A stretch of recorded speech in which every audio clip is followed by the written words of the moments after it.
नमस्कार, दिव्य योगासन की तरफ से आपका हार्दिक स्वागत है। आज हम बात करेंगे देवताओं के चिकित्सक भगवान धन्वंतरि की और ये जानने की कोशिश करेंगे कि भगवान धन्वंतरि के मंत्रों से इस धनतेरस में या सामान्य दिनों में कैसे लाभ ले सकते हैं।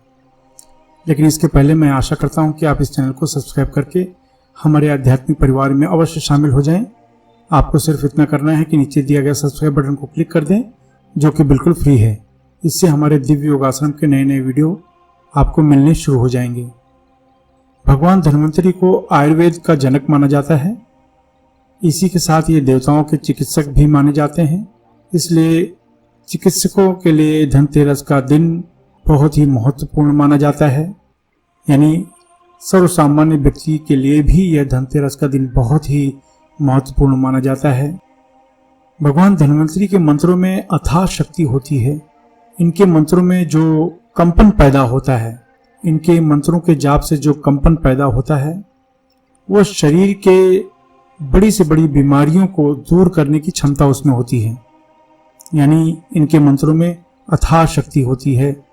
जैसे कि ये रोग प्रतिरोधक शक्ति को बढ़ाते हैं।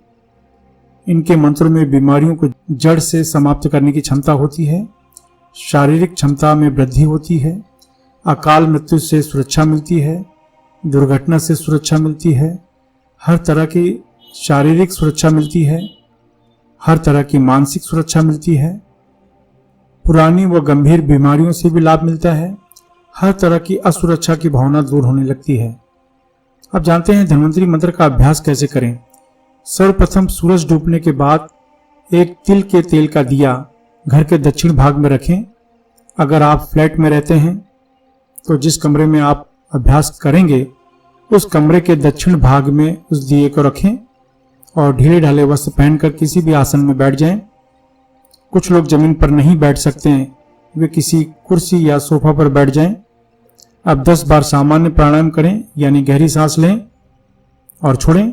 इस तरह से 10 बार प्राणायाम करें। फिर अपने आज्ञा चक्र को यानी दोनों आंखों के बीच में पिंच कर उस जगह पर ध्यान देते हुए, यानी दोनों आंखों के मध्य में ध्यान देते हुए धन्वंतरि का गोपनीय मंत्र ओम धन्वंतरे सर्व रोग निवारणाय ह्रीं स्वाहा, मैं फिर से रिपीट करता हूं, ओम धन्वंतरे सर्व रोग निवारणाय ह्रीं स्वाहा। इस मंत्र का उपांशु जप करें, यानी बुदबुदाकर जप करें।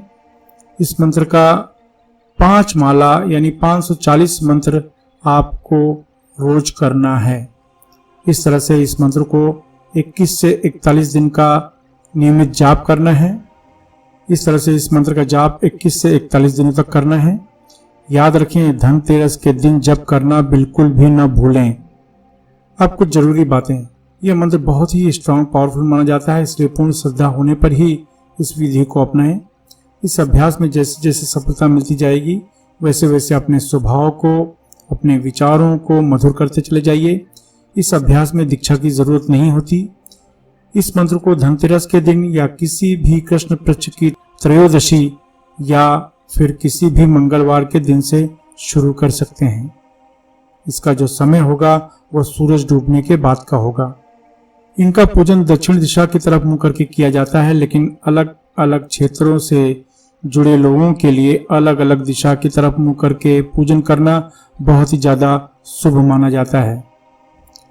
अगर एकाग्रता की समस्या, सामान्य बीमारियां, हाथ पैर सिर में दर्द रहता हो तो इस मंत्र को पूर्व दिशा की तरफ मुंह करके जपें। अगर अत्यधिक मोटापा, ब्लड प्रेशर की समस्या, हृदय की समस्या, चेहरा मुरझा जाना, अत्यधिक कमजोर महसूस करना, शरीर के किसी भाग का पूर्ण विकास न हो पाना इत्यादि समस्या है तो इस मंत्र को पश्चिम दिशा की तरफ मुंह करके जपें। अगर पागलपन, मानसिक समस्या, बुरी आदतें, व्यसन, मद्यपान, मादक पदार्थ का सेवन कर रहे हैं तो इस मंत्र को उत्तर दिशा की तरफ मुंह करके जपें। कैंसर जैसी किसी भी प्रकार की बीमारियां जैसे जिसमें मृत्यु का भय हो, उसे इस मंत्र को दक्षिण दिशा की तरफ मुंह करके जपना चाहिए। यह मंत्र का जाप 18 वर्ष के ऊपर कोई भी स्त्री पुरुष कर सकता है। याद रखें, जब भी कोई अच्छे कार्य की शुरुआत करने का संकल्प करते हैं तुरंत कोई न कोई अड़चनें आनी शुरू हो जाती हैं। इसलिए प्रबल संकल्प के साथ ही अभ्यास शुरू करें। धनतेरस या धन त्रयोदशी इसका सबसे बड़ा मुहूर्त माना जाता है, इसलिए इस मंत्र को किसी भी धनतेरस के दिन जपना न भूलें। यह मंत्र सूरज डूबने के बाद ज़्यादा शक्तिशाली बन जाता है, इसलिए इस मंत्र का जाप शाम 7 बजे के बाद करें। अभ्यास समाप्त होने के बाद अश्विनी या वज्रली मुद्रा अवश्य अपनाएं। यह मुद्रा आपको ब्रह्मचर्य का पालन करने में मदद करती है। अश्विनी या वज्रली मुद्रा क्या है, इसका अभ्यास कैसे करें, यह जानने के लिए नीचे डिस्क्रिप्शन में लिंक दिया गया है, आप देख सकते हैं। आशा है आप इन विधियों को अपनाएंगे और अपने जीवन में सफल होंगे। इसके अलावा लोगों में आध्यात्मिक ज्ञान के प्रति जागरूक करने के लिए हमारी संस्था दिव्य योगाश्रम अलग अलग शहरों में कुंडलिनी ध्यान शिविर का आयोजन कर रही है। इसमें भाग लेना बिल्कुल फ्री है, एकदम निःशुल्क है। इसलिए अगर आप अपने शहर में सीखना चाहते हैं तो नीचे डिस्क्रिप्शन में लिंक दिया गया है, जहां पर आप अपने शहर में सीखने के लिए बुकिंग कर सकते हैं। इसके अलावा जो चैरिटेबल ट्रस्ट, संस्था या योगा केंद्र चला रहे हैं, वे अपने ग्रुप में निःशुल्क कुंडलिनी ध्यान शिविर का आयोजन करवा सकते हैं।